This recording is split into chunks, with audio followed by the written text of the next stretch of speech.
Hello everyone, today we talk about military history and dispel a bit the magic surrounding the channel in a sense because some of you have asked me recently, about, why did you get into this, like how do you do it specifically? Why did you get interested in military history and um, fundamentally how have you developed your interest and you decided not just to talk about it here but just to focus on it in your life. So this is a lot to answer actually, and today I would like to focus mostly on those who ask me how the mechanics of it. That is, how do you do it in terms of whether you would like to do the same or you're just curious how it came about. So this is also a big topic, telling the truth, but if it can't serve as a guideline, I hope you can draw some practical information from it. So first of all, yeah, I made a video here and there. Once again, in the Terrain playlist, I'm sure I discussed something similar to it, like how I got interested specifically in medieval history, perhaps not warfare. So warfare is actually a much more complicated story at the end of the day, because as far as I remember, I don't want to go too much into the prehistory of this, but I was interested in history, and I got very precociously to like war. I don't know why, honestly. It's either because I heard my family talking about it or this thing in the past. But it would be obvious even just watching movies or acquiring that sense of spiritual, I would say, this sense of courage, of bravery. Looking at these characters, I don't know, I was passionate about the Three Musketeers. I loved Napoleonic era movies, the ones about World War II. I remember when I was 4, like I drew pictures of the Battle of Trafalgar with the Brits and the French, the Spanish clashing. All it sounds kind of weird because at one point, at the beginning, I wasn't very obsessed with toy soldiers, for example, as I became later eventually. And that's also another picture. I must say, as you understand, as I said here, and I'm not a very material-oriented person. Like our kids like to play with mechanics, with more technicals. Have the usually boys have that kind of tendency. I'm kind of more sensitive, introverted, and always look in these soldiers sort of real characters. That is to say, not really as imaginary friends, but let's say as individuals that were doing something for some reason, right? And looking at the spectrum of their psyche and so on.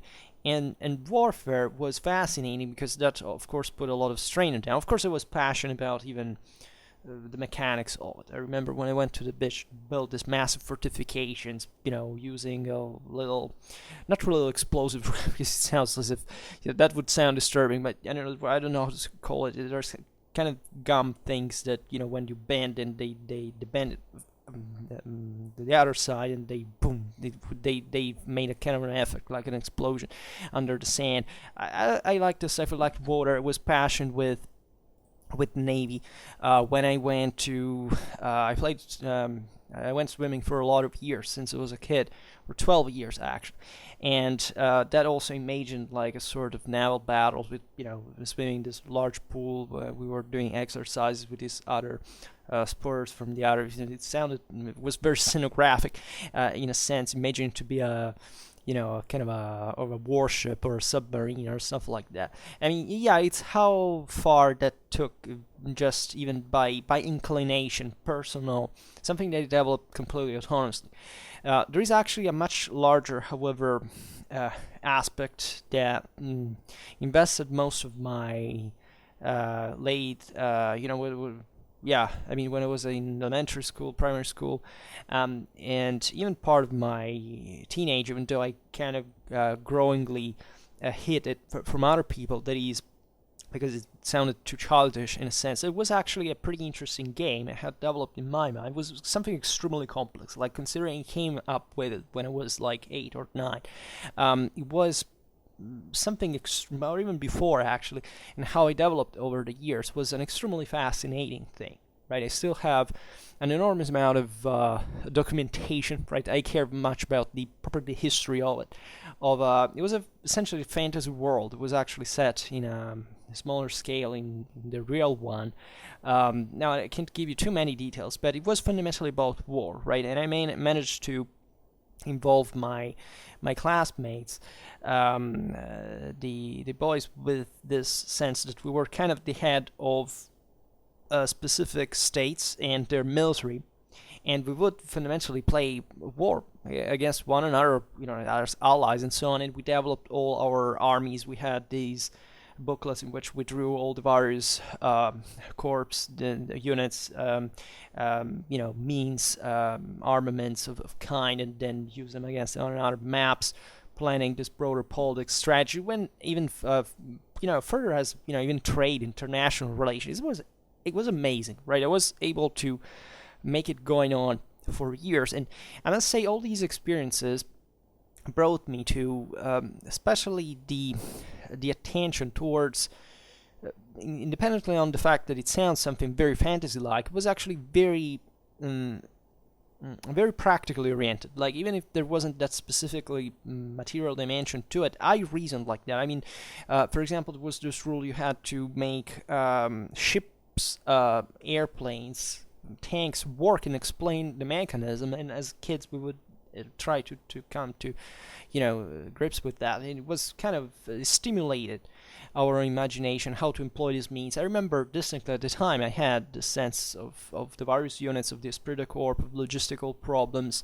I drew an astonishing amount of, we made comics about this stuff. I wrote thousands of pages. I mean, that's how disturbingly wide the thing reached proportionally in my life. It became almost an identity thing. When I was a teenager, this thing evolved. Like, I basically began to hide that because it sounded kind of weird. I mean, that was, I don't know, 12, 13, I still believe in things when I did.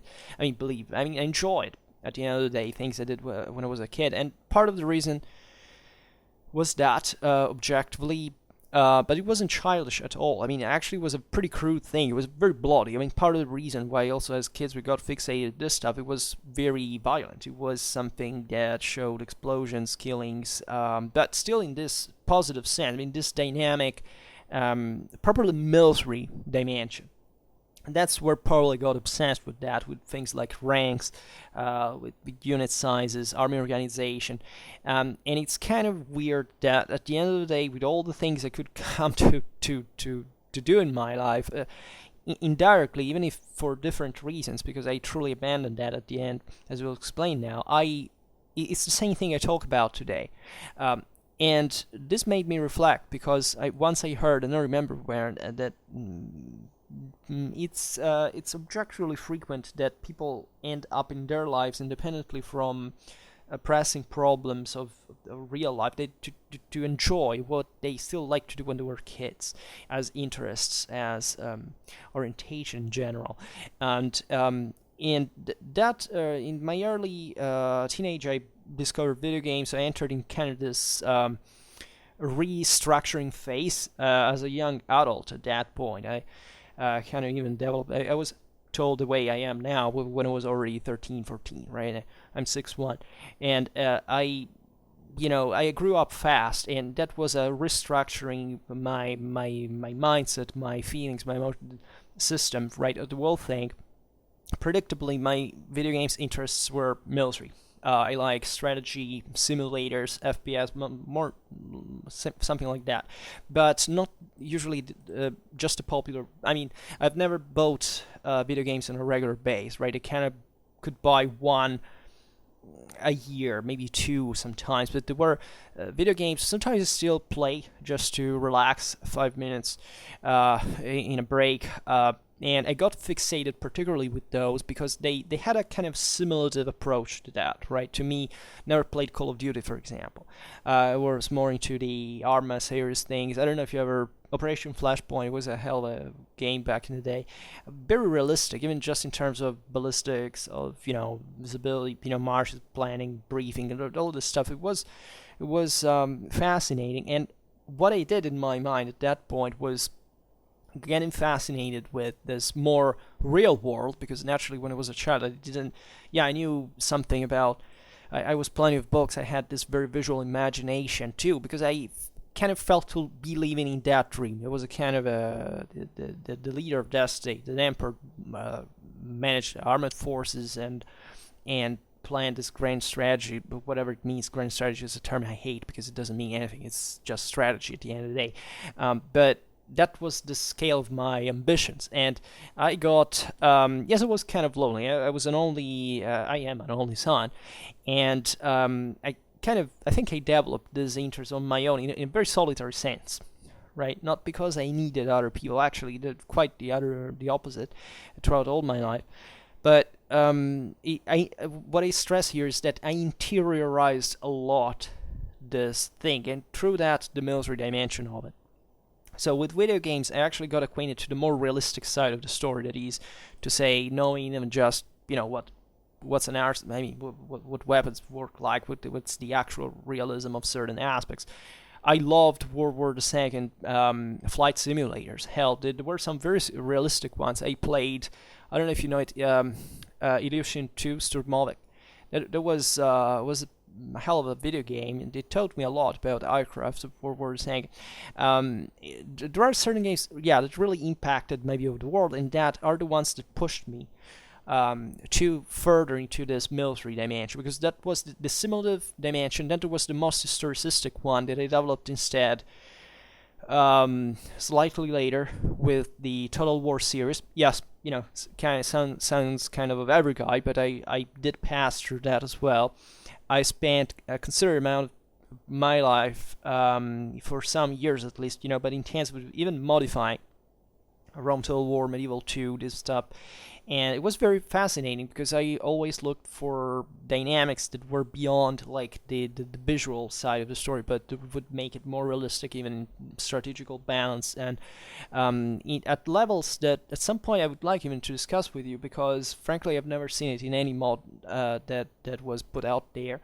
At this point I don't do that anymore because simply I don't have the time. Like, I don't play. I've never been a great player, as I said before. Never bought video games on a series. It was my life was mostly about school, homework,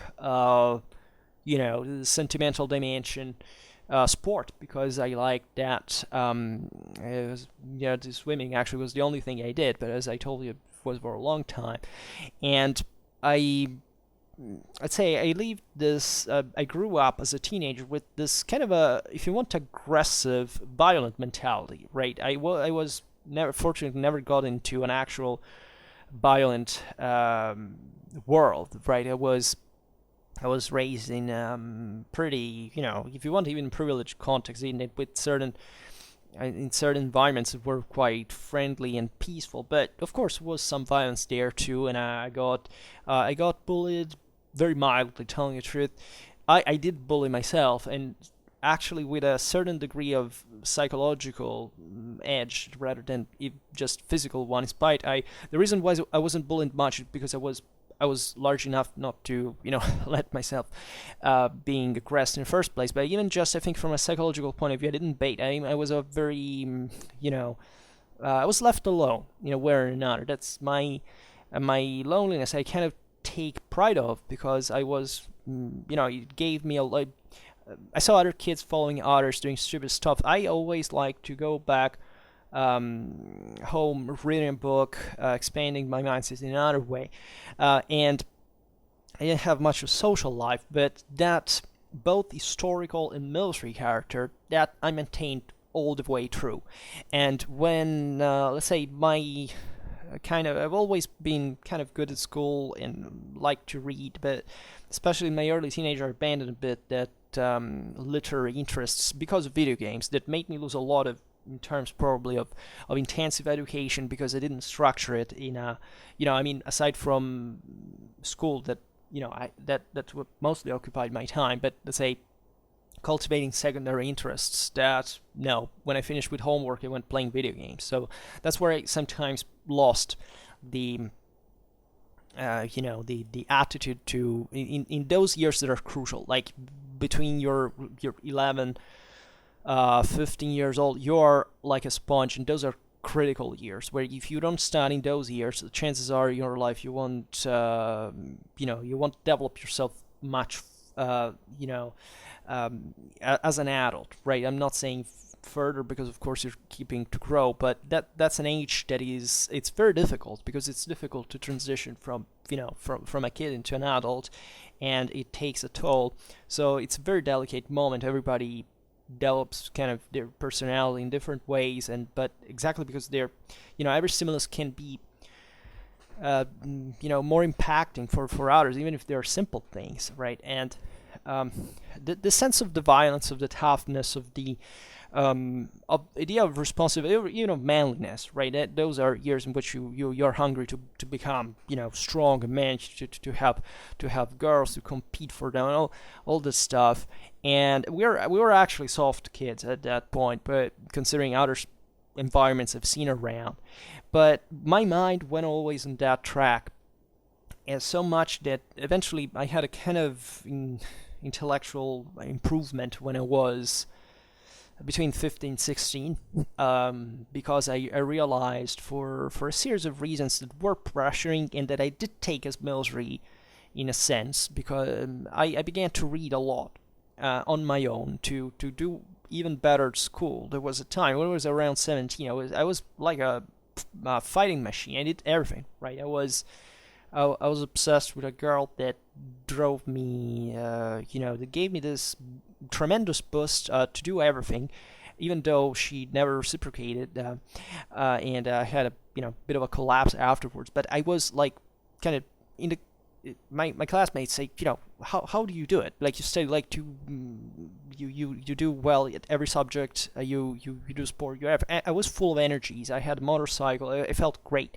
I felt like I was blooming, and I was ever more interested in warfare in that year as well. And I took all this as a sort of strategical, let's say, education, strategical planning. That is to say, when I went for a test or an examination, I had in my mind, I literally believed that I had been preparing an army to fight that battle, and that I could sense whether my troops were, were trained or untrained. What was my weak spot? What was my strong one? Whether there was a cohesion, right? It was a spirit, right? That are things that I didn't read much in theoretical terms about at the time, but that were very, very present to me. And even today, when I look back at von Clausewitz and what I see, that sometimes I go back in my mind. I had an epiphany once when I was coming back from university, passed in front of my old high school. I looked at those corners, that street, and the thing, I said, wow. I remembered all of a sudden back in the day how more stupid it was compared to then, and even then compared to now, actually. But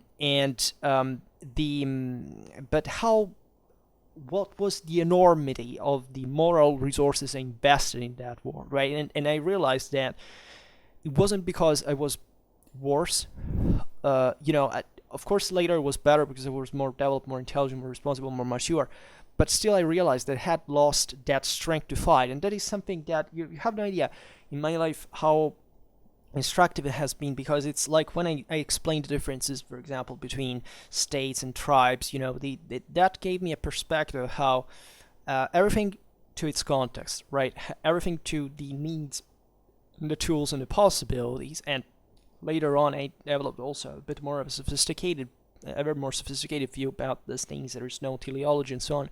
But it struck me for how limpidly, even back in the day, I reasoned through the same, in practice, because this is also what the Clausewitzian theory tells you, the same categories, with the same functions, let's say, that I study now, and that sometimes I realize in my own life now, far ahead, I don't feel anymore. I couldn't, I couldn't replicate in the same manner, but simply because I have improved and I can do it with much less fatigue rather than strength. And who knows what I would have given to be in part the person I am today, and how useful it would be. Because I would like to be with my mind now. Back in the day, I would have done amazing things, but that is exactly the point. Even with history, you realize that in order to realize this, I had to go through all this stuff, which is even here not a teleological statement, because I could have done literally much better all along the way, right? So that kind of leaves me, it saddens me sometimes. It kind of makes me suffer in a sense, because I said, well, I could have had so much. I regret, but it was at the time that I began to develop, I can't say properly a serious military historical interest, but I began to think through, especially my historical, philosophical studies, but even the physical ones, the literary ones, what warfare could be. I remember I finished high school with a thesis on strategic bombing during World War II. That is kind of disturbing, like, because first of all, it was very difficult to associate to other to all the various subjects, but I somehow managed to do it. But that was my it kind of started the pattern that would be replicated with my studies eventually, right? Other kids would choose more practical, even somewhat more abstract things. Instead, I got, can't say fixated, because I wrote the thesis just because I was forced to do it. It's not I was particularly obsessed about strategic bombing. It's just that I knew something about it through, incidentally, my private interests, not the school ones, and I hope to naturally to save some time, given that I knew already a lot of stuff that I wouldn't have had to prepare for the end of high, the final exam, the finals. So at that point, I was consistently, like, even other kids objectively, I didn't know much, right? Because even just if you're in high school, there are some kids that are very developed already at that age that read a lot. I wasn't like that, right? I read something. Actually, at the time, I was mostly into literature and classics rather than the warfare. But when I read about that, I was definitely fascinated by it. I always liked to find something that had to do with war, and but I remember the other kids quite, naively believed that I was somehow reliable on that topic. I don't know why, right? I remember, sometimes finding myself in front of the map of Europe in my class, explaining, things about the Eastern Front, how the mechanics were, people made me questions, and I had interesting thoughts. We were, also mostly about philosophy, physics, because I had mostly a scientific cut of my education at the time, which is something I must be very thankful eventually for my military historical interests later, because I realized that also a good part of the reason why military history is not much studied is a bit of traditionalism that exists in secondary education when it comes to humanistic subjects, for which, I don't know, I think it sounds more technical is to be leaved away. Like, lots of people, I don't know, starting to study history because they dislike maths, or, those classicistic people who think that, studying English is too average and too technical, and you have to be, you have to study French, right? Even I studied French, but that wasn't the point. I studied English, actually, more. But just for saying, I've always felt somewhat a contempt that those are years in which you have that violence inside. Young men are violent, in generally speaking, by nature, and the question there is, I always felt an ever greater divide between what I did, my interests, especially when I found out that military history didn't interest. I mean, actually interested a lot of people, but nobody actually studied it for real. And in fact, in my own personal path, I mean, I decided deliberately to be out of the group, like I had always been. Not necessarily for better all the time, but still with the idea that I was reasoning with my own mind. It was a very, one of the very few individualistic people in all the groups I've ever met, but by far, right? I've always had,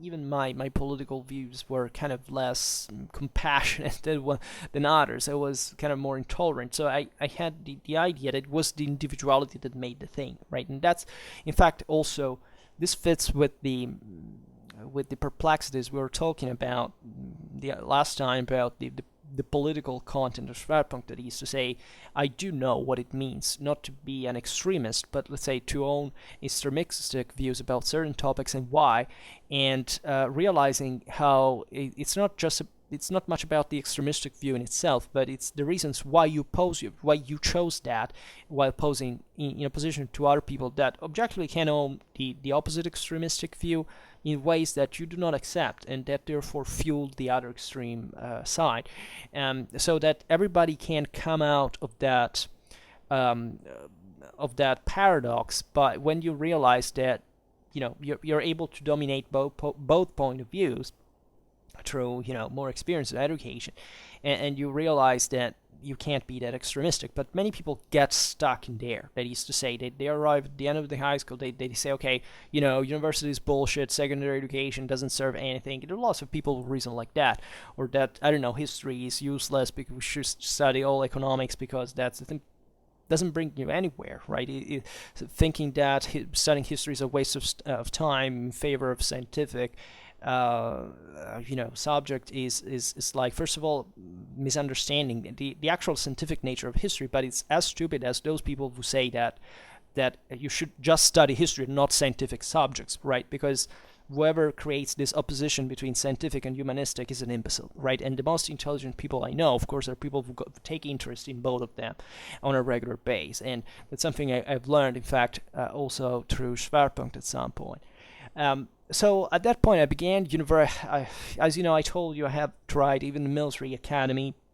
I studied medicine. I studied economics for 1 year or almost. Then before starting medieval history, that was totally random. Like I studied it because they had suppressed the ancient history faculty. I mean the probably the university path specialized in that was just philology or archaeology, and said, go to hell.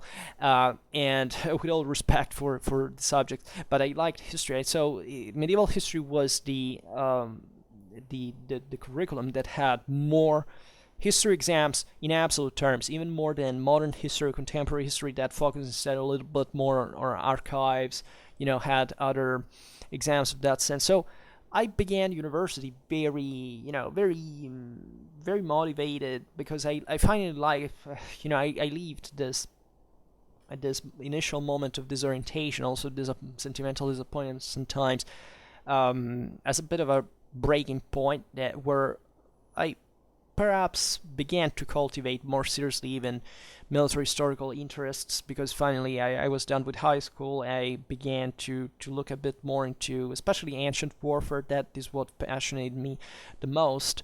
Then when I began to study at university, it's as if that's part of my life. It's as if it didn't properly end, because even though I'm at the end of a PhD, I behave like basically I was behaving at the time. Like my lifestyle is more or less the same.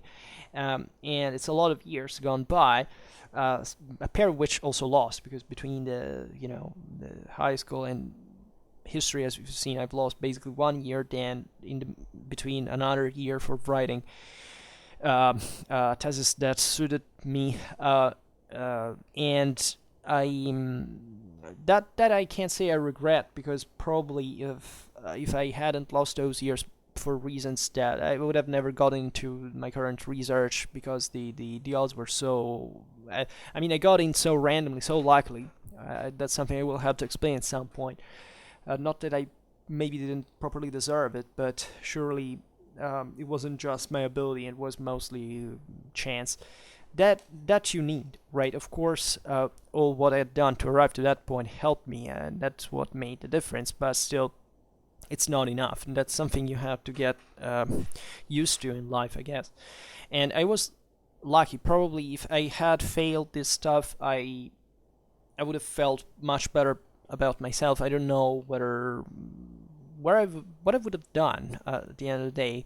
It was really a matter of moral forces. There was really a sense that what I was doing was somewhat connected to a broader mission, to that kind of a heroic sense I felt of myself, of the struggle of my armies, of my this my kid self that was calling for the tribe that I had promised to him at some point, and that is a kind of motivation, like even some primitive one that, however, shows you how the you know, even, let's say, non-rational motivation, something that is not driven necessarily by the purest thoughts or the most intelligent ones, however, is crucial, is needed. Right, the reasons why we do things doesn't have always to save the world or to be perfect or to have the palest idea of what we are doing. Sometimes it's just about our motivation. That's what young people normally do, like, and they then make a mistake, they become wiser, hopefully also more intelligent in the process, and they come somewhere, they arrive somewhere, and they manage to make it in life in some ways, to mature, to become adults, right? And relatively to this, what surprises you, in fact, that up to that point, I had never read something that was actually specifically, let's say, military in content, right? I had still the books when I was a kid. I had read some Osprey, some catalog of miniatures, military miniatures. What I had studied in school, listened to some professors about.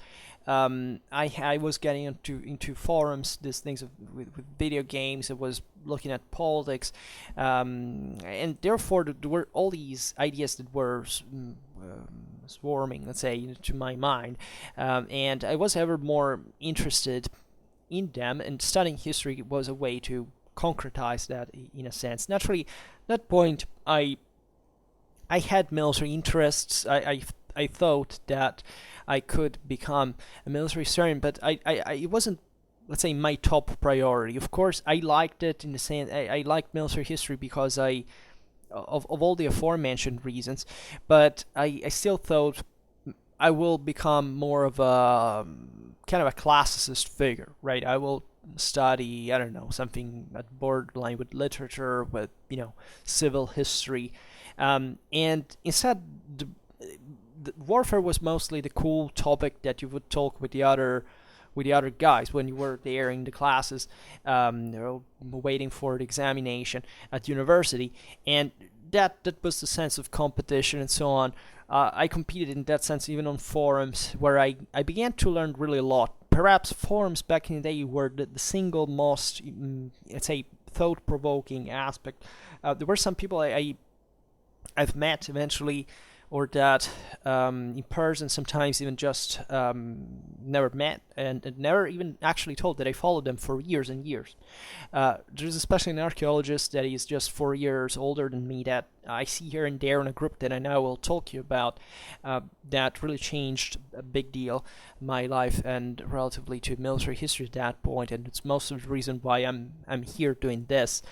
That I looked up to back in the day. Of course, when the younger you are, the greater the difference seems in age. And so I look at this person like an old expert. Right now, I basically surpassed this guy in competence, but it's still one of those people that taught me a lot exactly for that reason. That seemed to be an extremely intelligent person. He's definitely an intelligent one, but when you get to surpass the person, say, oh, so it was that easy to do it, right? And you surprise yourself. There's nothing to do with the fact that I think I'm good. It's just I studied a lot, spent a lot of time closed in our room learning. So everybody can't do that. Many people can't, right? Here we have to stress the fact, not just I chose to study history at university and I could afford that, but that the fact that I basically my whole life began to revolve around it. That is, many people don't have this. Many people study history also because they want to legitimately earn money with that. That is maybe not, it's actually, you wouldn't believe, it's not one of the worst choices ever. You have no idea how many girls stopped talking to me when I told them there was a historian. But the question is, you can make a decent living as a historian, which I personally don't care about. For that, I just like history. I do it because I have fun with that. I don't know, I'm curious. Sometimes it's even boring, right? Doing especially things with deadline. I mean, when there is a serious commitment, everything becomes demanding, right? But when I stop doing that, first thing I go do is learning other history. Um, and that's what Schwerpunkt at the end of the day represents in parallel to my other, let's say, professional now activity. But definitely, I had an unusual, let's say, situation in that sense, because I personally don't know, even among my colleagues, people that do just that. I mean, some of them are objectively polymaths. They're interested in other stuff. I know, right? They do. I know a guy is a writer. One of my colleagues in the PhD. Another one has he makes political teaching as well. But I mean, political theory, not propaganda. They have very broad interests. I don't. Right? I remain that kind of disadapted, socially awkward, um, uh, you know, individualistic minded kid that I could be when I was like 14 or 16, right? And I always liked being that. You perceive, perhaps even in my videos, I have that kind of maniacal, fixated, I don't know how to say that, kind of character of the crazy, violent youth that needs to to stress certain aspects, or that likes to keep voice to others, right? I of course developed my rhetorical skills a bit in the meanwhile, but I am pushed still by that primitive force. Sometimes I'm surprised by that, and I'm very happy of that, because it turned out I managed to do things through that maybe might have not been extremely sophisticated from an intellectual point of view. In fact, I would hate to be considered by anybody an intellectual, because I never liked the term. I don't want to be that kind of person. I'm just like an exalted kid, right? The inside. That's how I feel. Even if I look extremely serious, people are seemingly very impressed by, well, look at that, he's a serious guy, oh, he's so squared structure, he has done all this bad. Yeah, but because I'm not usually very expansive, right? Sometimes I expand much more with you here than with people I know out there, and this is really my force. It can be primitive, but it takes you where you need to go, right? Because it's consistent. I'm always being a person that started an activity and remained with that for an astonishing amount of time, spending an astonishing amount of energies, and maybe did the thing, not in the best way, but still did a massive amount of stuff. I mean, if you here, I could descend into details, but it's like when I wrote thousands of comics pages, or did 12 years of swimming, or I wrote the 600 pages to PhD thesis that is actually 1200 if you frame it as they would like me to do. You understand there is some the modding, the video gaming modding. I spent an astonishing amount of time, or playing the same video games over and over again to make it perfect till the last millimeter of shooting, blowing that, in Desert Storm, enemy, head off. Let's say, there is something strange within me, indeed, right? You can't perceive that. You can't perceive by how I get exalted. I don't want to sound kind of Lethal Weapon kind of guy, but I do have that kind of polemical mind, in the etymological sense of the word, that probably boosted and I have also strange, and probably also slightly cyclotimic, at least in the, I don't think it's pathological, but I sense that. I have certain moments of excitement, like now, so some certain others of, kind of more depressed. Before starting the video, for example, was I switched a bit mood like that. But for the rest, I'm quite consistent, and I manage to balance these swings. It sometimes it impresses me.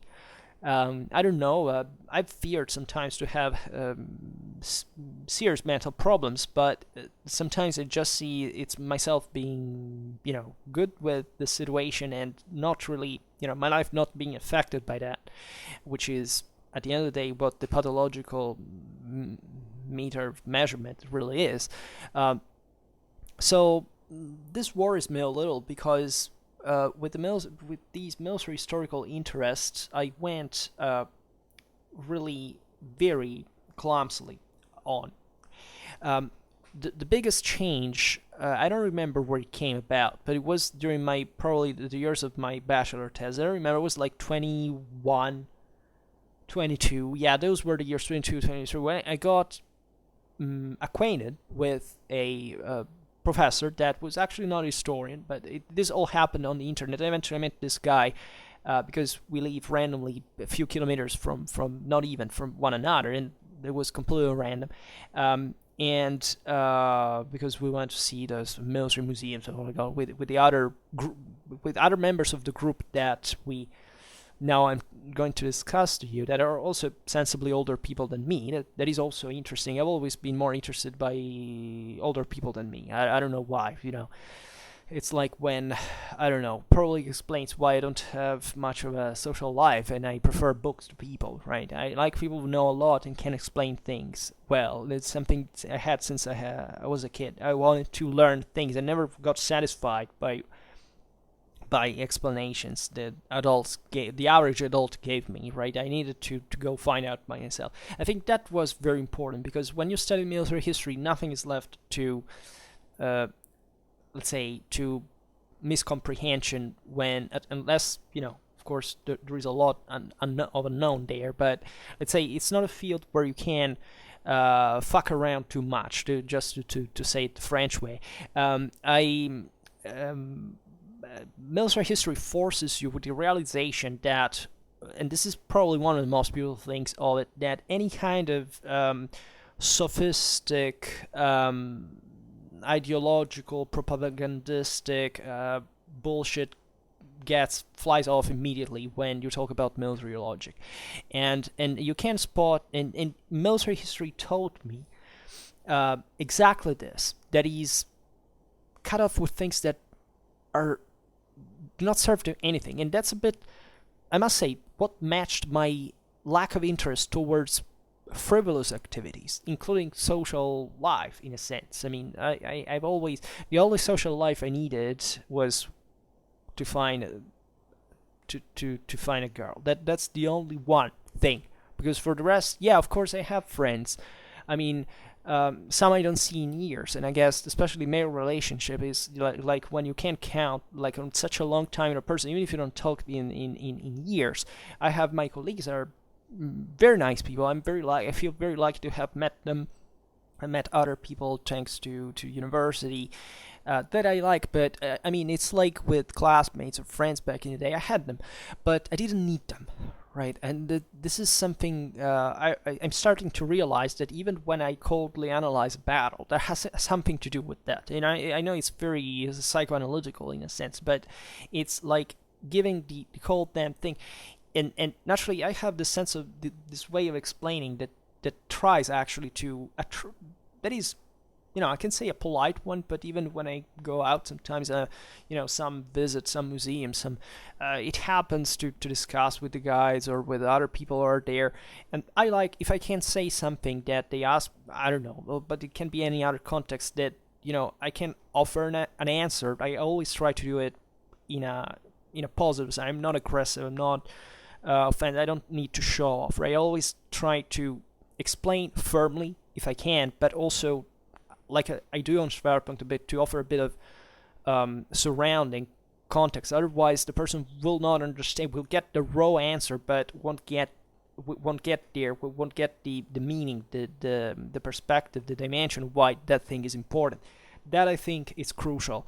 In that, this is just my way of explaining it. I wouldn't know where it came up. I'm a kind of a sensitive person. I'm even empathic. I am empathetic.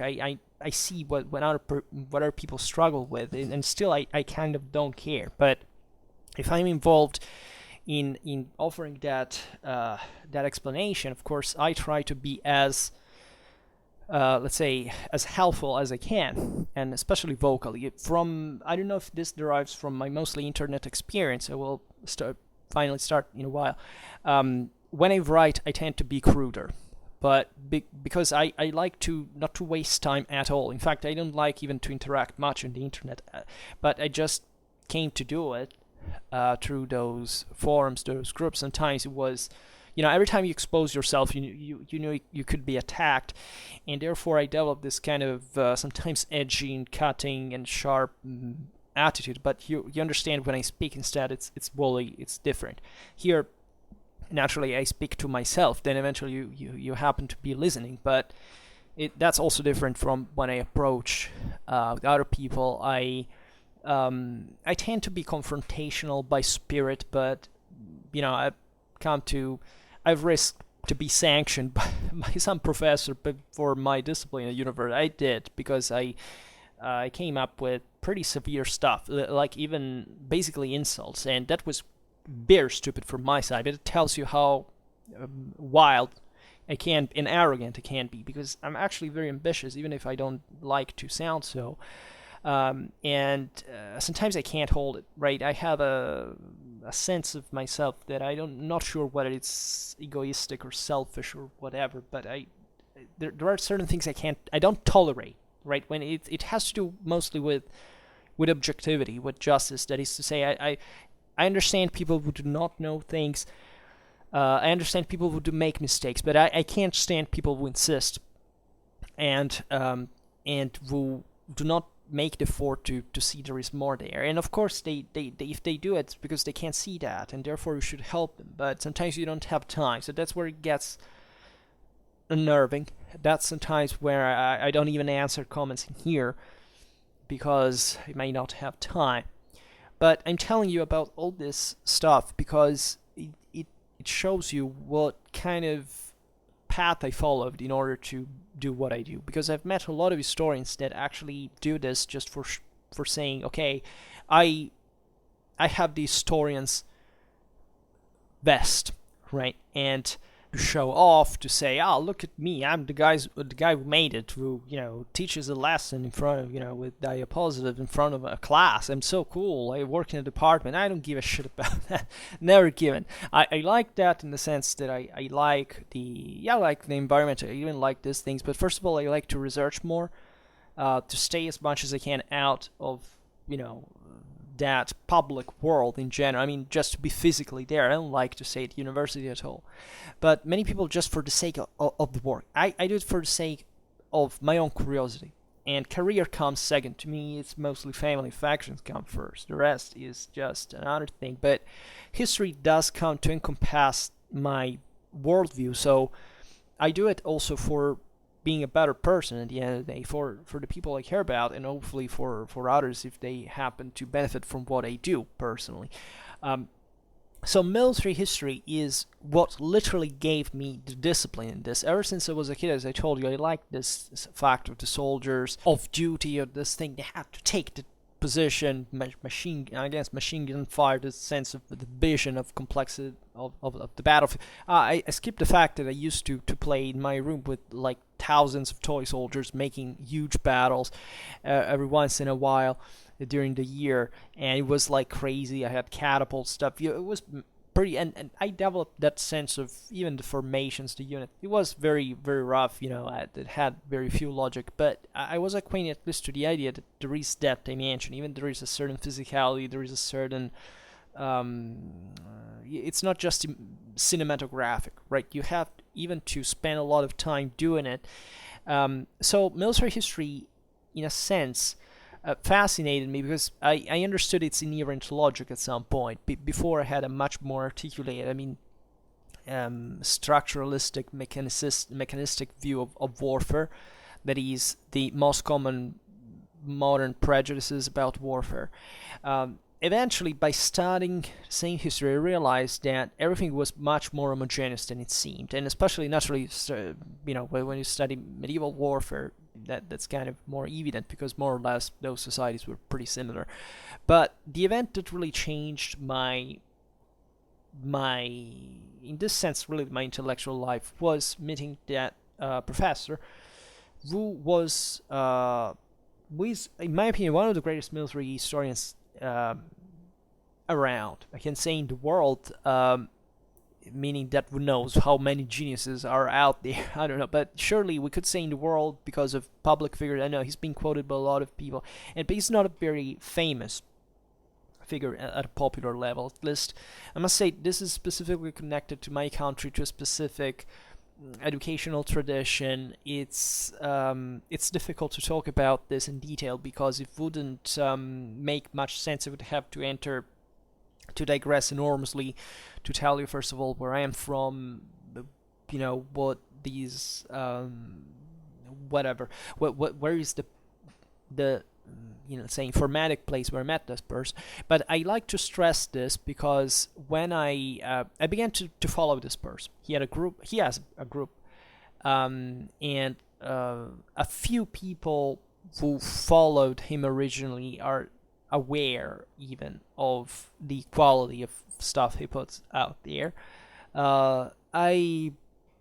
I came to know him personally, even as I told you before, but he has surprised me because he's a very humble person, but he taught a lot. I sometimes make him questions and stuff, but he wrote an astonishing quantity of useful stuff that I devoured avidly in those years. In series, I came to acquire even a certain dialectic, a certain logic that before I didn't have. Those were very intense years of study. It was like 2 or 3 years actually, but that's where I was first acquainted, for example, with the Clausewitz in theory. That's when I began to read about von Clausewitz to understand why he's important. That we still have to touch those topics actually in theoretical. I mean, aside from our von Krieger commentaries, but there is there a capacity that I acquired. I'm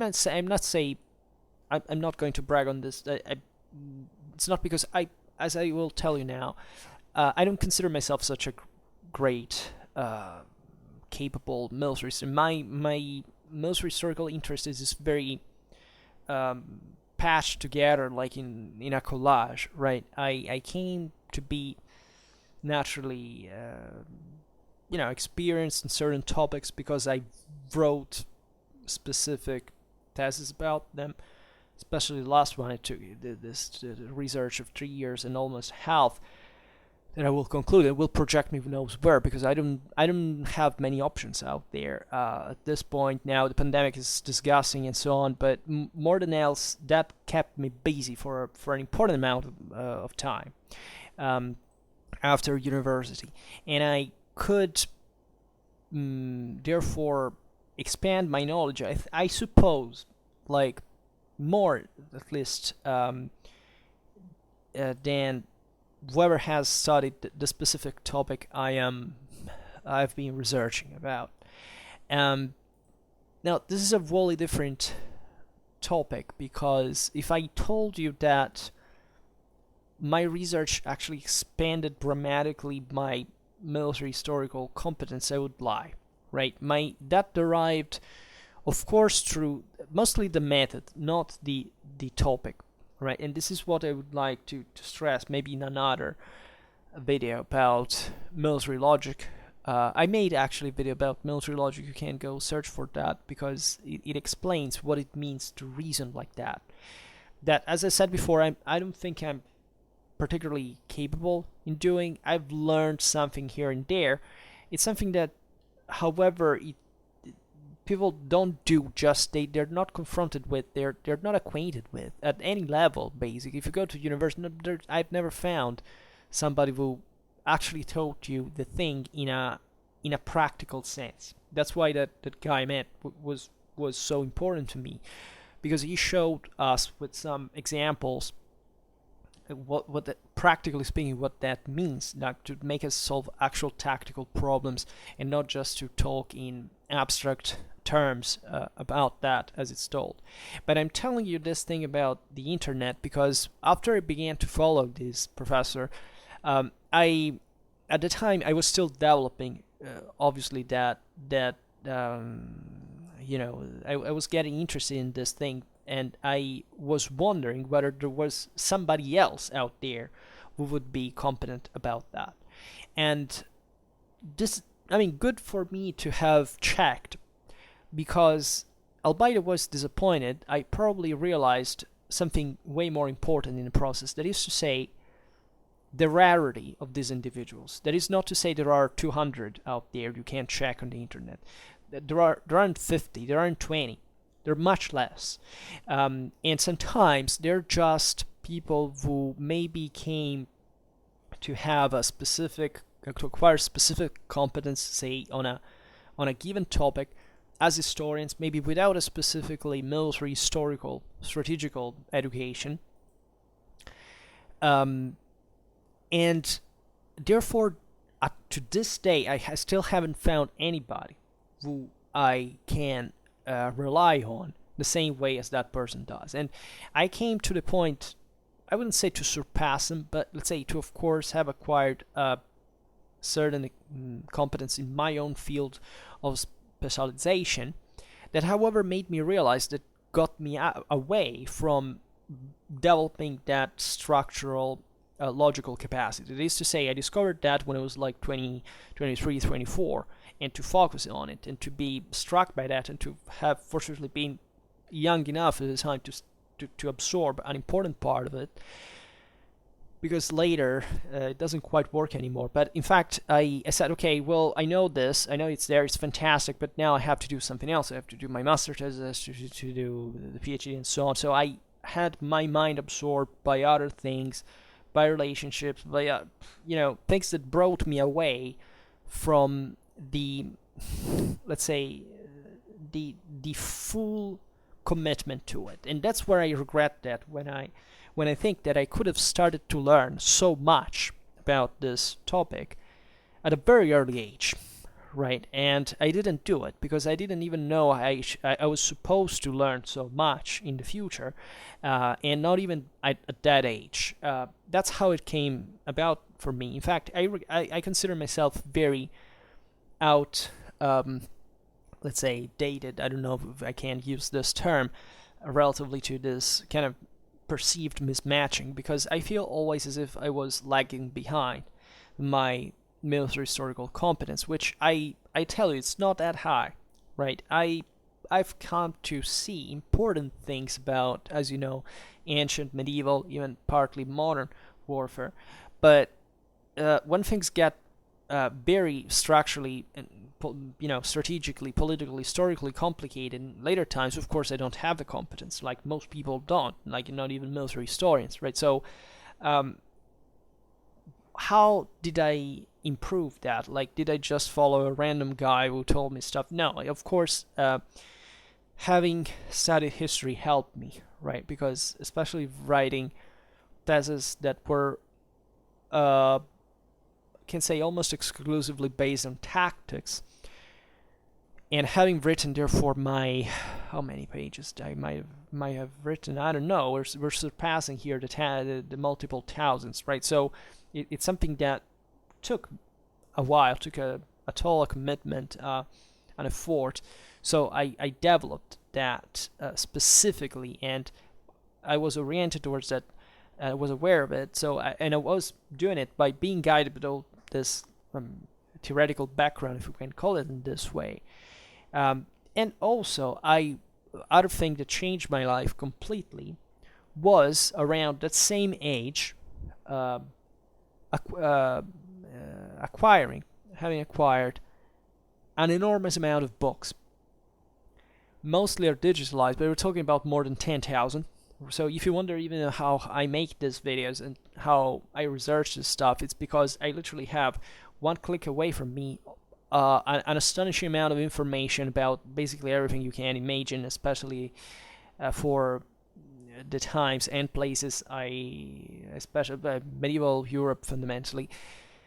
So it becomes very, very, very easy to collect information. Of course, you have to know where to search for, but you actually have the freaking books. Like, you have the best source of information. You have the sources from one side, you have the studies.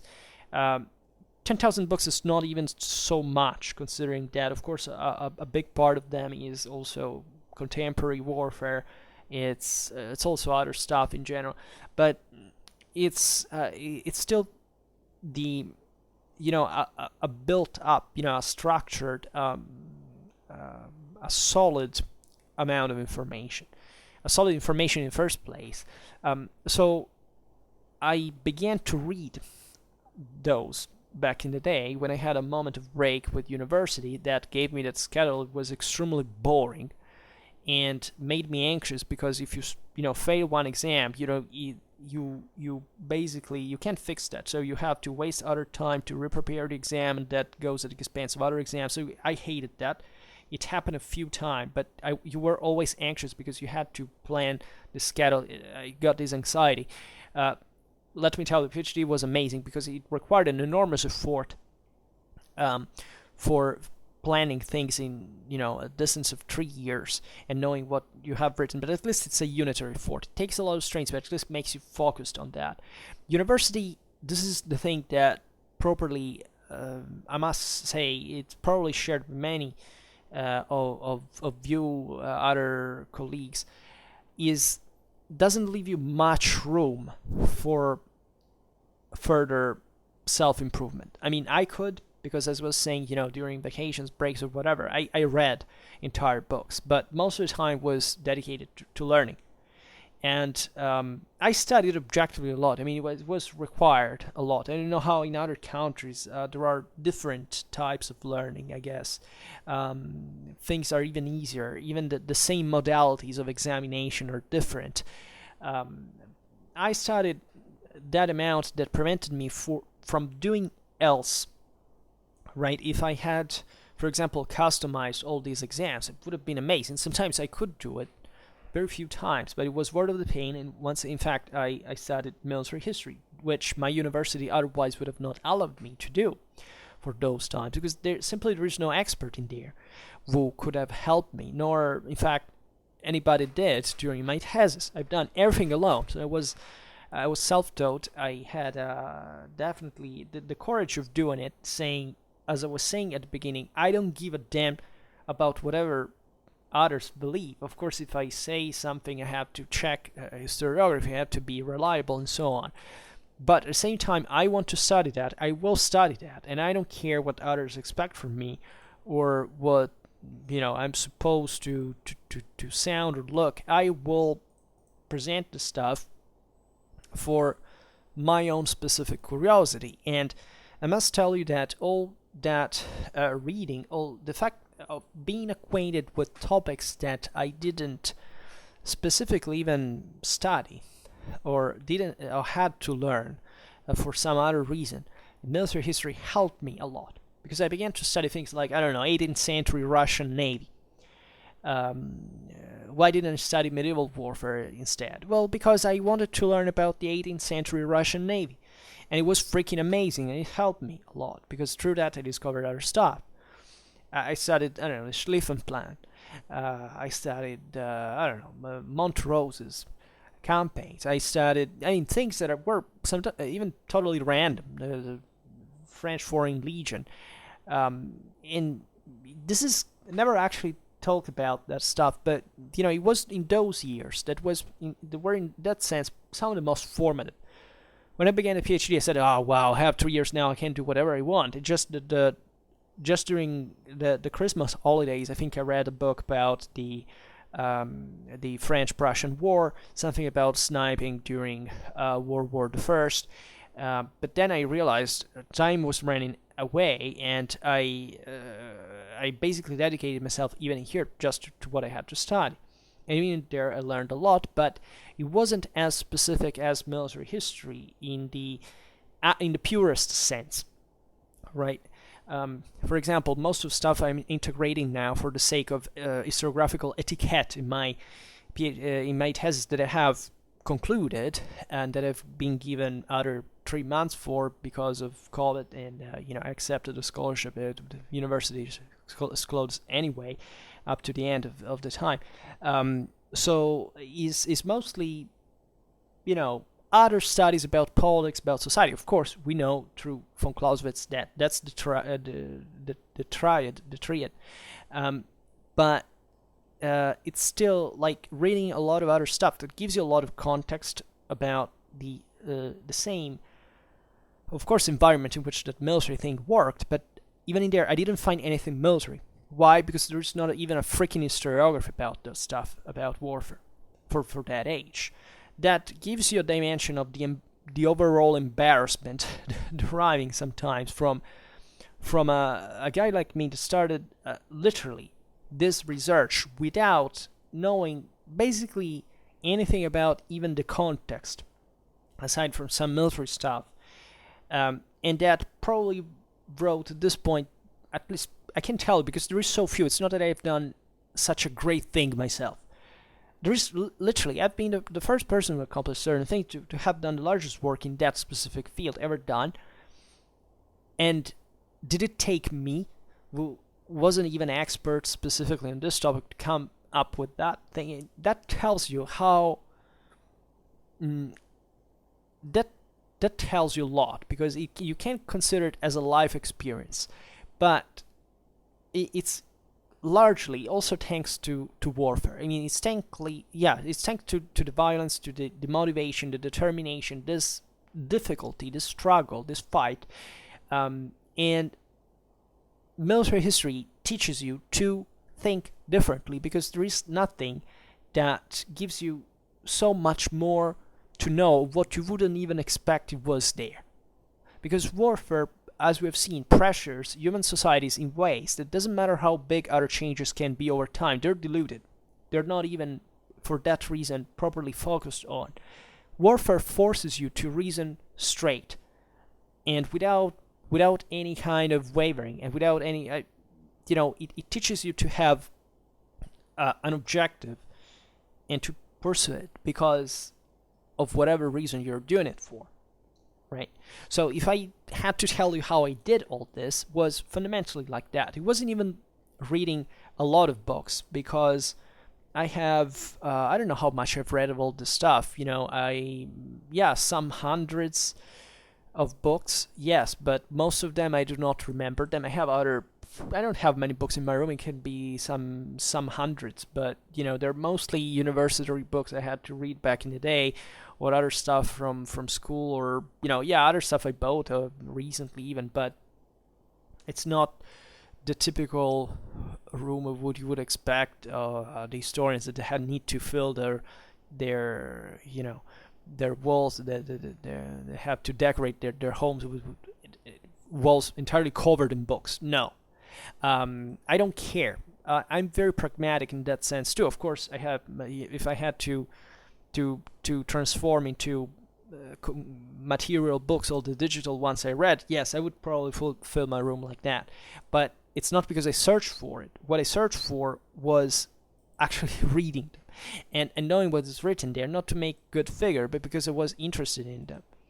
And I must say, there is in terms of advice on how to acquire that skill, if I have any, to just at this point, is knowing stuff, because I don't think I ever showed you any kind of military intelligence based on, I don't know, solving a tactical problem, right? Maybe when we study battles that we do on the actual sources, most of the times, yes, there I show you a bit how to interpret the battle, but not necessarily how to show any capacity of solving the tactical problem. It's mostly an historical inquiry that of course makes an extensive use of military logic, because that's probably for the military historian the greatest challenge there. That is to fill the gaps of what sources do not actually give you as an information, with knowing what other armies work like in the same time.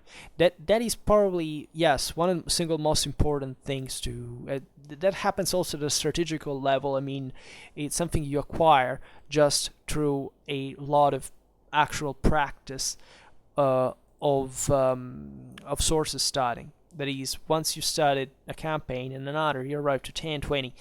Seriously, that is to say, with every possible source available, can take years and years. You do acquire that finesse. You do acquire that. Sometimes doing it for once in your life is a life-changing experience. That happened, for example, with my master thesis. In my bachelor one, I had made a broader history of of a migration era people that encompassed also, yes, it was a bit of a melange of normal history, culture, politics, strategy, equipment. So it was a bit ethnical in nature, let's say, but or maybe it's not the proper term, but it focused on the people proper. The master thesis was the thing that blew my mind for the first time. I did something during the master thesis. I studied some ancient, let's say, Hellenistic battles from sources for the first time. It was very useful, but it's something that I had already started to do on my own, and that can be that is very fascinating because, of course, you can build a consistent competence on, for example, ancient warfare, because literally about one battle you have usually two or three sources and not more, and also maybe others that are not entirely reliable. But the question is mostly when you get to so you can acquire certain competence, but it's there. Let's say that the information being less is also relatively less homogeneous, right? So you can have a grasp, of course, by studying tens of battles, of how that ancient warfare concretely worked, but you can still be very easily prey of misunderstandings. You should be knowing the original language of the sources, because without that you can commit enormous mistakes that even some of the greatest scholars do, and that is not very flattering for a historian. But when you study a medieval battle, like it did in master thesis, the second half of the 13th century, actually focus on the whole campaign, on the whole political strategical background, and then it was at the end of the day a tactical analysis. But you literally have to look into tens and tens of sources and to come up with a unitary narrative there. That is a life-changing experience. It goes beyond. I mean, that was probably at a certain point, like for my personal development, that is both the motivation, the confidence, the curiosity. I mean, yeah, acquired altogether, not for just historical work, but for yourself. It was the single most important thing. It was even more important than the PhD, because the PhD was just an enormous load of information, more or less were easy to frame, and surely taught me a lot. Like I couldn't hope, like when I began, I didn't know a lot of stuff. It wasn't so perspicacious. I mean, it's exactly when I finished the master thesis. But without that thing, my life would have been another, right? It was literally a spiritual experience, because I fell in love with the story. I fell in love with the context. I mean, the environment, the battlefield, right? Military history acquaints you to even this romantic, if you want, random dimension of, battlefields sometimes have been theater of multiple battles, historically speaking. Some are very, very random places you can't go today. There is really nothing, like there was nothing at the time. And to have actually visited the battlefield afterwards, after a year or less, and I must tell you that was also mind-blowing, because what I learned from that battlefield by simply standing there is, first of all, I don't know how many times I looked at the battlefield before getting there, during the thesis, through Google Maps, Google Earth, to have a photo pictures around, to have a grasp of what it could be like. It's never like being actually there. Secondly, when you stand on that battlefield, it's as if you stood on an open book. Like you see there a lot the logic of what you have been studying, that you were trying to sort out just on the base of that literary information, and that when you see the battlefield, you understand like that. From a second to say, now I know, and you can read the battlefield because you can understand if you were there, knowing at that point everything about the army size, the strategical, the tactical objectives, the organic, the thing. What that thing worked like, right? Of course, you have to pay attention because battlefields are not kind of identical to today's places. In fact, there was a stream there was canalized. There were, yeah, there was some change here and there, but I must say that spot, it's also the specific battle that made that place amazing, unique. But even I approached it by car, passing through the actual route of one of the armies, and I stood even in another place where there was a crossing of the river. I mean, I actually lived that, right? It was a pilgrimage to me. Um, I can't even express to you what it is. Maybe one day when we will start it, because I want to make actually a series about my master thesis, because it's really fascinating, right? There is a lot of context there. It's a German battle. It's a little more of that. Yeah, we will probably make a random video about how the battle was fought, but then we will enter into the details of that specific world, because it is what gives color and substance and reality to that. And this is what many people who get interested in warfare do not get, right? Most people who study warfare are interested in the emotionalistic impact that war has, right? And they don't get its life like any other. They don't get that there is a language that is on there that you can't really invent on your own, but you need to test on the base of evidence that is either of direct command or of this actual military historical competence. Um, you can develop it only through, yeah, at least I personally passed through this path, and I always tell you, like, this is me. Like, it changes from person to person, but at the same time, what I saw with the very out of few competent people that I've known, I'm not saying that I am. Again, I can't see myself from the outside. I would say, of course, I understand. I can't be too modest. I understand certain things, which is obvious about this specific topic. But again, I'm not. I think I'm approximative as a historian specifically. It's not because I think I have a particular talent for military history, but it's just that I now fixated on this. But history requires commitment, effort, time. So these are things that you easily say, okay, well, I could do this extra thing, but is it necessary? Especially when you are not pressured by an environment that objectively ignores most of what you're talking about. So whether if you write that or not, they won't even care, because they're fixated with a civilian history perspective that literally has nothing to do with military history. I would go as far to say that military history is properly a subject on its own. Like, it's not history like the others, right? Or it's better. It's really the history of the art of war is concretely a field on its own. It can't be compared. It's not like you say you study history of economics.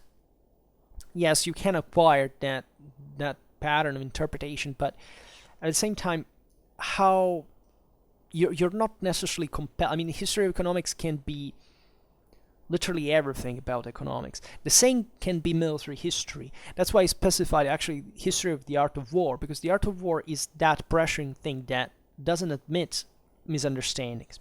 You can't study military history by simply saying, now we'll study, I don't know, the banners of the Duke of Burgundy during the 20s of the 15th century. Yes, it's military history, but how do you think you will actually understand about how those armies concretely worked? You say, well, because banners are important, they were used. Yeah, okay, but have you ever studied a battle or campaign? You know how the whole thing freaking moved and worked, and do you know how to compare it with other armies that worked at the time? How many of that reconstructions did you make? You can't understand that if you just study banners, right? That's where most people actually don't get it. And that's where, I was saying before, I actually didn't go further, but what I was saying, that what I was searching for other guides after I had found that professor, I came across certain figures that are even very famous at a popular level on the internet regarding these topics and that pass for experts of warfare. I found even people that are properly of the environment. And I must tell you, I've read, once I got in one of their groups with an anonymous account. I still didn't have Schwerpunkt at the time. I must say I have 7 Facebook accounts. Don't ask me why, but for a person that used the internet so much, sometimes I had to participate to these pages, these groups. I didn't want to see. I wanted to test, right? What I like to do is I find amazing because it's like. I don't know, any mathematician would be amazed by this. I mean, the fact that you enter in a group of thousands of people, you make a question, and you just enjoy the randomness of how the responses, the debate that you stimulated can come. I don't know if you ever thought about that. You just made a question about something that interests you. You should be doing that and see how many things people answer you.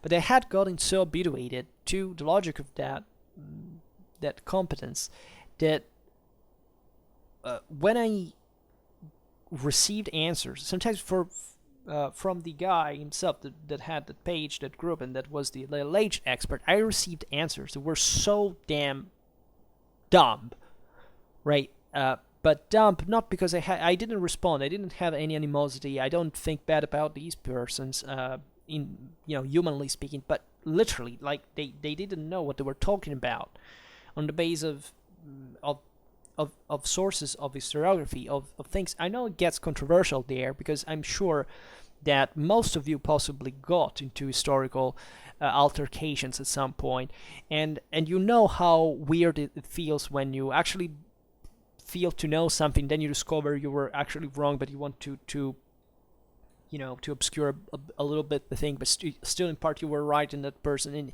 that's how you actually even build your own critical skill and capacity. That I passed through that too. This was a completely different reality. That's where I had already abandoned that thing, and I wanted to test those specific sources of authority to see if I could learn from them too.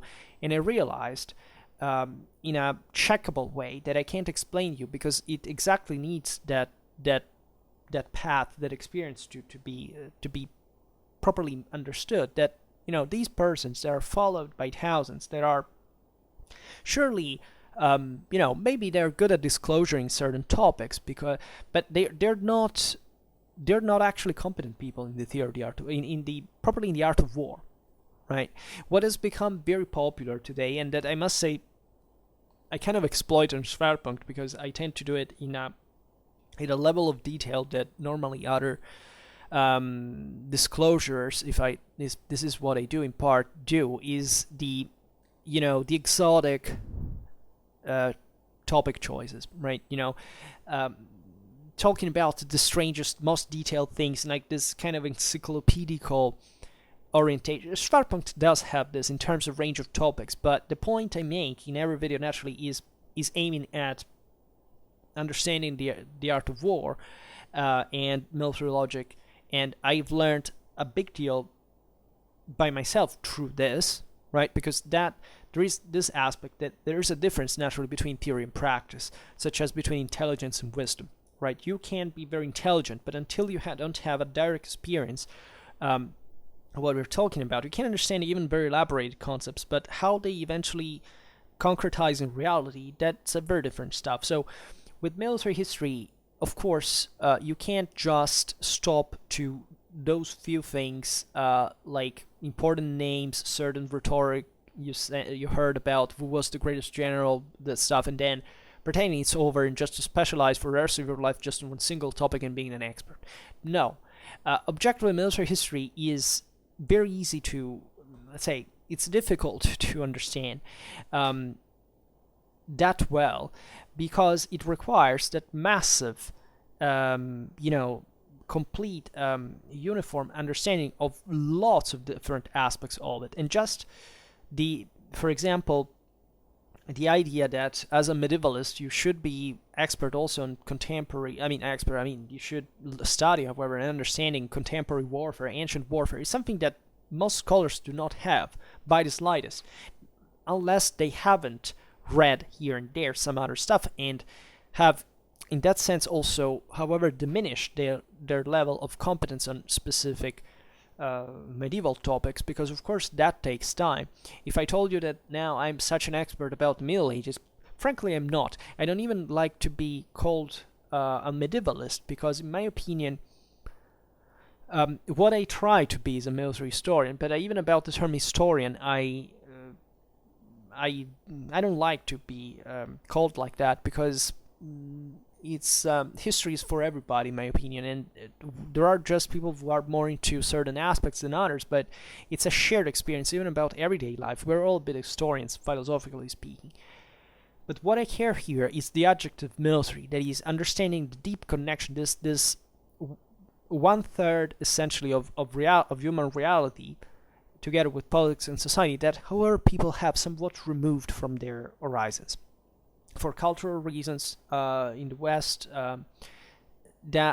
when war has been demonized, because it's been made the very banal mistake, actually, of a politically, of a democratically uneducated and civically, illiterate society, of thinking that the problem with war is war itself, where the problem is the motivation of it. That is to say, politics, while war is just an instrument, right? Otherwise, we should take out even our own military, because what you do the terrible war for, right? And it's evident to anybody, even to children, as it was evident to me when I played those games with my classmates of war and strategy, that of course war is just an instrument. And I do that not because for the sake of war, but for the sake of I want to obtain something else, that are not even kind of a broader plan of world supremacy, right? It's something that may actually be aimed at saving people, stopping genocide,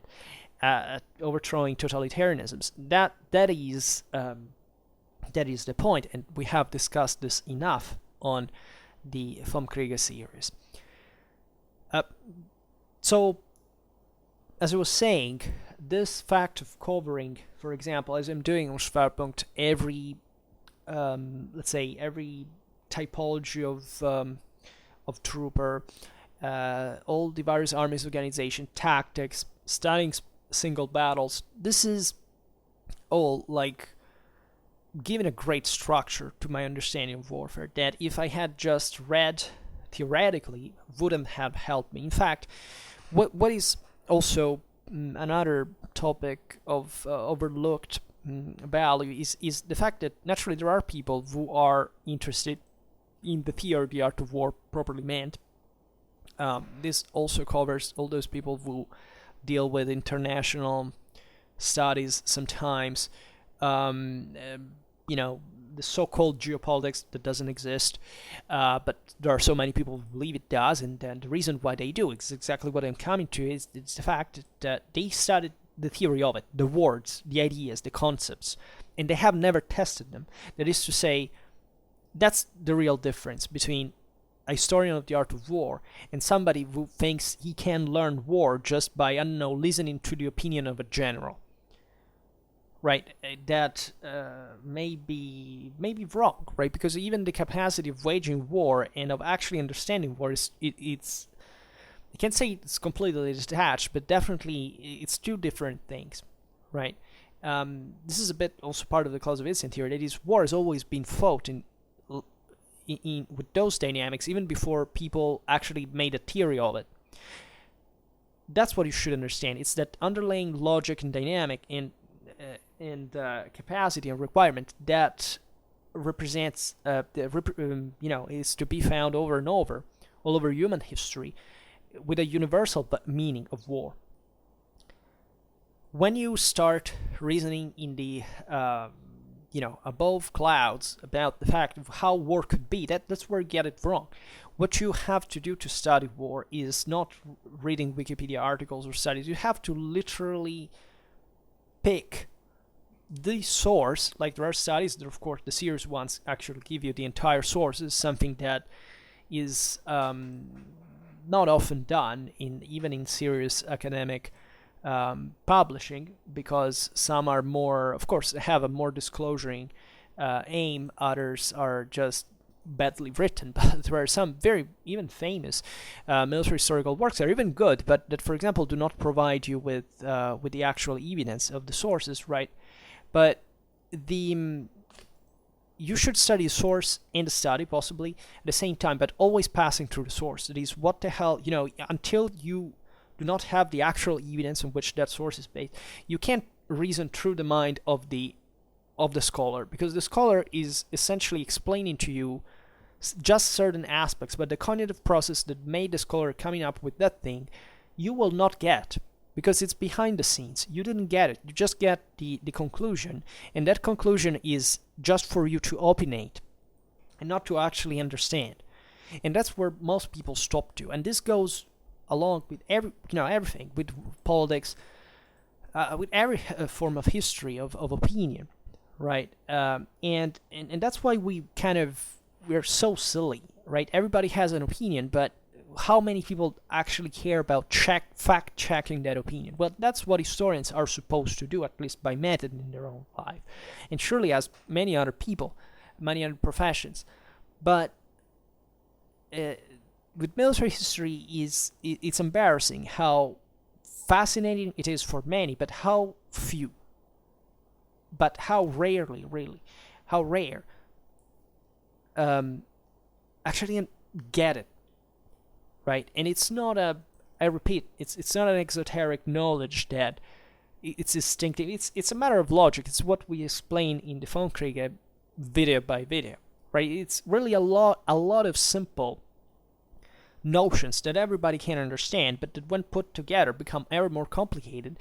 And when you test, you pick an actual example, something that happened in reality. Because that's what history studies at the end of the day. It's not the truth, but it's the real evidence that you get from something that existed for truly. So that occurred for real. It's not fictional, it's not speculative, it's not abstract.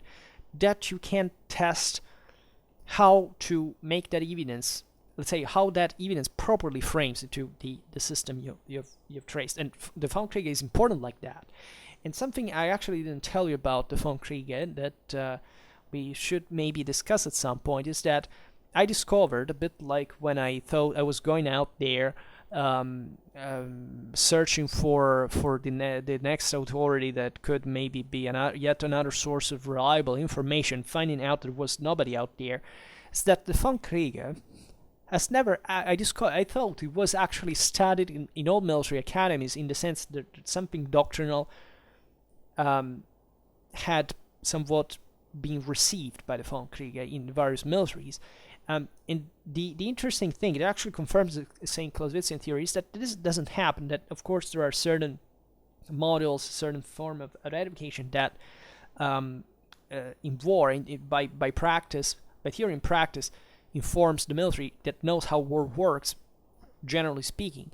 But that even within the military, very few people actually study. I don't know, Mattes, for example, quotes von Clausewitz, and not surprisingly, he's called the warrior monk because of his extensive library. I don't know how many thousands of books of military history that he read, and that shows you a person that actually studied things, like a bit, I don't know, in the Prince Eugen series, that, see, this guy was so young, but he was so good, even better than other generals, because he had not just began to vote, but also to study properly the theory of war, which means that von Clausewitz, in spite of explaining war the way it is, for the sake of a positive theory, the art of war, is still not being assimilated. Yes, at a theoretical level by strategical minds worldwide, right? And the reasons here, believe me, we should make an enormous video about this topic, because I admit I do not know, in fact, that much, and that's where I lack the information, you see, because there is so much to study and know about war, even, of course, at the theoretical level, that helps you understanding the broader issues and frame them in a more correctly fashion. That's why I regret I didn't study these things before, because if I had, for example, that professor I know that is not a military historian, in the sense that, I mean, he actually is, but he's not a historian. He studied economics. He studied strategy, stuff like that, but he spent a lifetime cultivating mostly military historical interest, and even making a living now with it, so that he actually didn't go on even with the economics at some point. But he studied a lifetime. I have more books than he does. He has like 7,000. I have more. But he actually read them all, at least, and studied an extensive amount of them. That is what made the difference. I have spent lots of years of studying for writing theses or uh, passing examinations, studying about things that I can't say I didn't care in absolute terms, but that weren't what I wanted to study. This is one of the greatest challenges that I think an expert can have, and that's why also many scholars fail at the end of the day, because they don't have the specific military historical education. They come to study mostly history. Even I don't know. It's very common. They just have a basic historical competence, and then some starts understanding that warfare is interesting, but starts studying it and doesn't quite understand much. Like I found a professor, a very good one of modern history, that is the typical guy who goes by the book, that he's just follow historiography. If something is written in historiography now, it's the most updated, it must be true, and quote it, and whatever says it's not true, it's just an idiot, because he goes against historiography. This guy didn't even conceptualize the fact that, I don't know, tactics is easier than strategy, right? And this person was explaining others like what was the some of the greatest mistakes I found there. That the person may even be nice, but you understand that he doesn't get there. He doesn't get the basics of that. And after the basics, that eventually, of course, you build more competence in narrower fields. But if you lack those basics, where do you go? That's why there is such a great disorder. There is such great confusion. Kids that want to learn about this stuff are often exposed to contents that do not help them at all, because it's fundamentally just somebody who egoistically comes on the fore and starts saying, oh, look at me, you have to listen to me because I'm a blogger, and I'll tell you how real war is, just maybe because I'm I've seen it, even veterans do that. You read what that they write, they don't get it. Right, let's, at this point in history, actually, military historians are generally, of course, more competent than military about war. Because fighting a war with certain guidelines doesn't actually mean you have a comprehensive understanding of that war. What do you think that, as hard and, dramatic and incredible and unspeakable as it is, fighting on the front line or as an NCO actually gives you an understanding of what war is? That's the emotionalistic, say, ideal that we have began to build in our culture today. Look at movies, right? Look at the millions of views that certain clips about war movies of all kinds that have gotten out, just either copying Saving Private Ryan or Gladiator, because after 2000, basically, in my opinion, movies have sunk in quality in a disgusting way. They're all a copy of the same thing, the same cliche. We got with the cigarettes, the timid young man that arrives to war and is shocked by that. It's the same focus on just the person, no context, no scene, no background, just the small tactic units tactics, and that's it. That is literally the narrowest thing you can show about war. There is no strategic culture in there. It's just an emotionalistic shout-out about, look, the soldier that goes to war that shoots at other people. Wow, that's really what war is, right? No, it's not what war is. War is what is, decided by the chief of staff. And there is, in there, no attention whatsoever. There is, on the contrary, and of course, this descending in the hierarchy of the various officers that surely are the ones who make things work in a more complicated way. And guess what? These things sell, and because the majority of people doesn't have the complexity of mindset that is required to manage even just, the command of a company. It's extremely complicated. Not even platoon tactics. I mean, do you think, platoon tactics, we could make a bit about that. Do you think how many people know that? And that's literally one of the simplest things. And yet there are people who believe that, even just by handling a certain weapon, you can recreate the experience of what it was war at the time. No, guys. And that's why we study history and we study military history. Because contrarily to what instinct, of course, and you know, cognitive dynamics would tell you more easily, that has virtually nothing to do with what actually makes the difference in war and what war really is in nature. Um, it's it's disgusting. Like the fact that as a Western civilization we came to the point where we have discarded apparently any military historical interest that goes aside from war gamistic, mechanistic, technologistic, emotionalistic attitudes to war is appalling, right? It's something I can hardly describe, and naturally, it's difficult to explain why it's not the case. I sometimes have difficulties, even now. I don't know if you follow me on this, right? Because perhaps I still haven't developed that capacity to objectively illustrate why it is the case. But uh, it, it is a problem, and you may think I'm inventing that and I'm just complaining, right? And instead, I would really like to give you that insight.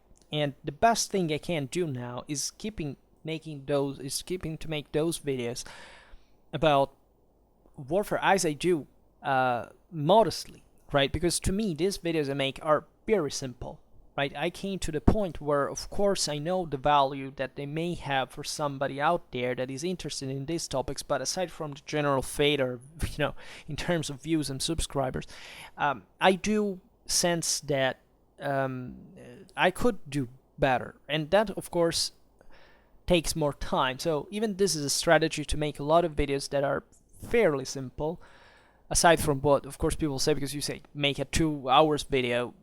Well, yeah, that sounds maybe too complex, right? Or what could be like the one I made today. It's hard to follow. You may not be interested. I start with mostly my life, then I got to this problem that is exactly, however, the conclusion, the point of arrival, at least given my current situation, to these acknowledgments that we should re-expand. Even in today, for example, I haven't given you a reason why military history should be. So if you listen to this video for the first time, like to my channel through this video for the first time, you will say, but why should I learn about war? Well, it's also one of the reasons why I made the Von Kriege series. I know I repeat it now because I get ever more subscribers, so I guess most people do not even know what is there. That is a problem that is becoming really part of our educational one. That is, we have so many things to learn, so that we get amazed from the diversity of the information that we could find, but we're not able to frame it in a structure anymore. And that, for the sake of learning, is dramatic, right? It is true that it is more difficult because, of course, there is more to know, but this channel follows a pattern, follows a theory, follows a method, and definitely that should be at least understood if you want to profit from it. Otherwise, of course, you will not get why, I don't know, a Von Kriege video is, at the end of the day, yeah, I understand maybe the specific topic of each one may be, in fact, the point, right? But in turn, that is the point, that is not a random topic. It's something framed in a broader picture, and this is, in fact, the point with YouTube itself, right? It's quickly, consumable information. People that just want to be entertained at a given second, and not much more. You would say, well, okay, but maybe these people read books instead. Do you think so? Right, consider even just the topics of the videos they watch. Not because of stupid I also watch stupid videos sometimes. But the question is there a main, let's say, interest for these topics out of, specialistic? No, there is not. You can easily see it. That's the same reason why, basically, I'm the only person talking about this stuff on YouTube that I know. Nobody has made a commented Von Kriege series out there, which is strange because it's full of people who seem to be interested in that, and there is also the audio record, but nobody took its time to say, okay, let's read the Von Kriege and understand, let's teach what it says, right? Or these other, military historical topics, I always said, I'm basically the first person who came out there on YouTube talking about the history of the Franks. It was just a few years ago. Why? Because I'm super smart? No. This is because literally we have a major problem that we pretend to know history and we don't even care about the major early medieval power in Europe, in Western Europe, and who cares, right? But I'm sure it's plenty of videos on, I don't know, whatever other nationalistic obsessions can fit in for those same time standards, right? And there are multiple reasons for that are political, cultural alike. There's a reason why there are tons of videos on certain things and a very few on others that are very interesting also in historical insight to study for exactly for this reason, that is it's not random. You can explain it, and when it's replicated, you understand it follows a pattern that is identifiable, right? So also don't be afraid to point out certain dynamics, provided that you come, however, up with an adequate evidence for that, right? Prejudices are sometimes good when they are objective, right? If there is a statistical evidence, but they're not good when you depict a random enemy. Here, I'm actually depicting an absence. I'm actually happy about this because sometimes I criticize here and there, even certain political extremistic views and so on. But I always say also be careful that those are people that if they reason like that, there is a reason, and if you want to fix the problem, you don't have to hate them, but to try to fix why they reason like that, which may take, in fact, much greater intelligence than you yourself believe, and that's why so much misunderstanding and problems eventually occur in society. I'm denouncing an absence that I have difficult to vacuum, that I have difficult to fill by myself, because I can't put out just a small amount of information for the magnitude of the problem, the scale of the problem. But at the same time, it's better than nothing, and the fact that I speak my mind on at least the let's say what I think we should be focusing on orientatively, so that others can do, I think can help, right, in part. So this video was like, what do I have to do to be a good military historian in a sense? And I told you what you have to do. You have just to open the damn book, to search for the sources, to search for studies, collecting them all, starting studying campaigns and battles like crazy. This is literally as simple as it is. And most people will say, okay, I don't have time to do that. I don't even know where to search. I know. That's a problem, right? But certain things are also difficult to find because you may not have the actual motivation to find them. That sounds kind of a cynical thing to say, because I myself wish, as I was saying before, to have been acquainted to even the existence of certain sources, of certain information. But at the same time, I found out most of them just when I had a point, when I surely had a point of reference, I had a motivation, but I properly began to know that something existed in the first place. And the more you learn technically, and when you have understood that you also have to commit yourself more technically, not just by reading randomly, but knowing that there is something that if it is what you're really interested in, you should be looking for quite seriously, well, then you will go on by yourself, presumably. Yet I don't have a solution for the military historical competence, the structuring of an actual capacity in terms of art of war, at least understanding it, not much, of course, leading armies on your own, which may still happen at some point.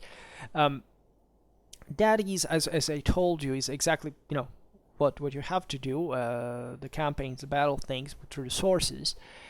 That is, yes, as we've seen just now, the most difficult thing. But at the same time, I would say, even in there, it's just motivation. I don't think there is an actual limit. I mean, all the things we can learn, I don't think, as we were saying before, that this is so exoteric. It's very specific indeed. You can't act as if you could decide what it is on your own, but you can indeed expand on it at some point when you find the right, not the right advice, but the right understanding. That's the point. I know that as young people tend to follow authority more, paradoxically. They or better, they tend to form not authority actually, but leaders, guides, authority in the competent sense of the word, right? But the and then maybe you stop studying, you start doing something else, so you never get back on that topic, and you just live your life without going further. Well, that should be done, but the point is, if you want to mature, do not abandon the capacity of doing this thing alone.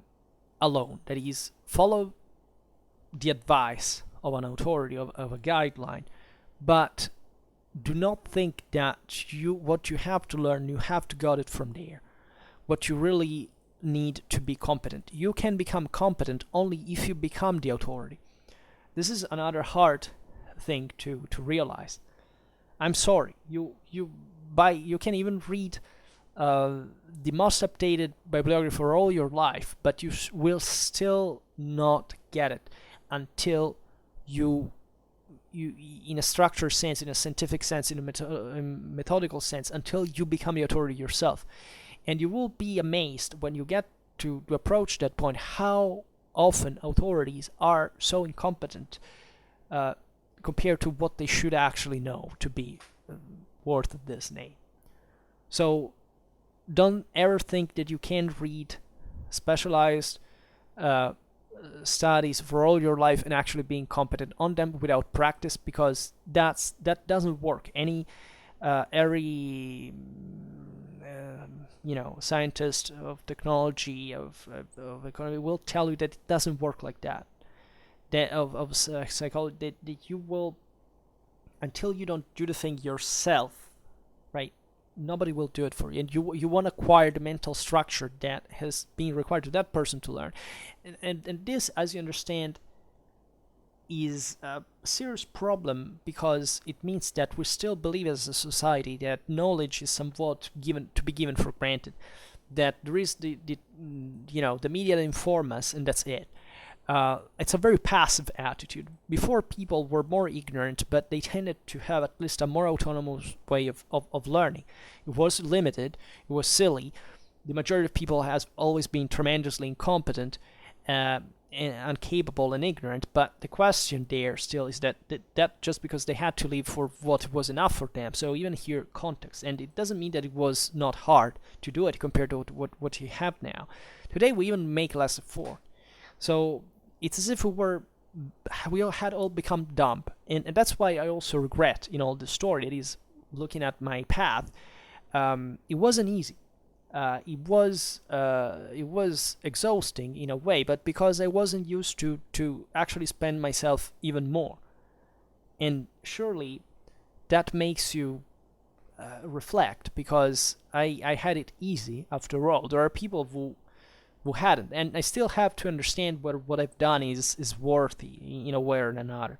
I still have to understand whether all this difficulty brought to something or not. If I can say if I make a difference for myself or for others, I don't know, right? I still have to publish enough stuff to realize as I told you, I don't think I have any special predisposition. But as far as the broader issue is concerned, I hope through Schwerpunkt to deliver that that warning, to stay awake, because the world doesn't wait for you. It goes on by itself, and if you don't get that competence, you will lose. It's sad, but so it is, and you can't test it at so many levels in today's society. When I start this video, I would say how to do, then eventually have always to change the title in a more elegant but neutral way, let's say, because I go often astray, but I see a pattern even here. I mean, I obviously expand on what I eventually think it matters the most, and I hope these videos are useful in a way. So let's say that for now I stop it here. I hope that you enjoyed this video. If you did, please share it. Otherwise, leave a like or subscribe to my channel if you're interested in my upcoming content. And for now, I thank you heartily for listening to me. I wish you a nice time and see you next time. Bye.